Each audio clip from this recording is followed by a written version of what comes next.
Assalamualaikum warahmatullahi wabarakatuh. Izin memperkenalkan diri, nama saya Masyura Awali Zahra dengan NIM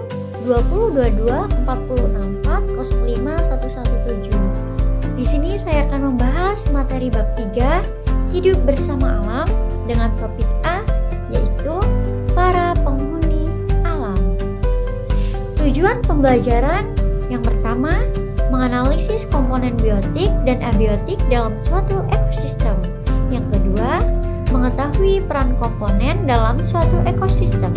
Yang ketiga, menganalisis keterkaitan dan hubungan yang terjadi antar komponen pada suatu ekosistem.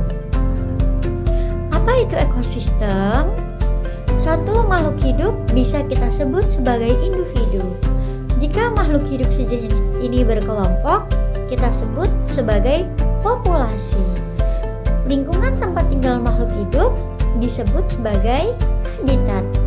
Pada suatu habitat, hidup berbagai macam populasi makhluk hidup. Sekelompok makhluk hidup yang berbeda jenisnya dan hidup berdampingan kita sebut sebagai komunitas. Komunitas ini akan berinteraksi dengan benda tidak hidup pada lingkungannya. Misalnya ikan yang hidup membutuhkan air untuk tinggal, manusia dan hewan membutuhkan udara untuk bernafas, serta tanaman yang membutuhkan matahari dan tanah. Inilah yang dinamakan ekosistem. Ketika kalian di sekolah, kalian berada dalam ekosistem sekolah. Ketika kalian di rumah, kalian berada dalam ekosistem perumahan. Nah, macam-macam ekosistem Tuhan menciptakan bumi kita dengan berbagai macam ekosistem di dalamnya.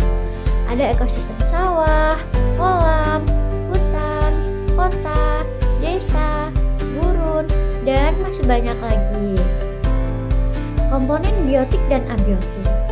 Di alam, makhluk hidup disebut sebagai komponen biotik.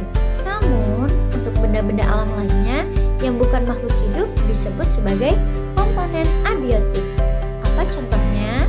Seperti tanah, matahari, air, udara, dan benda-benda alam lainnya. Ada komponen-komponen yang hanya ditemukan di ekosistem tertentu, misalnya pasir, batu karang, air asin, dan binatang laut ada di ekosistem pantai.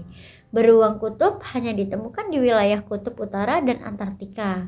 Pada wilayah ini pun ditemukan komponen abiotik berupa salju, teratai,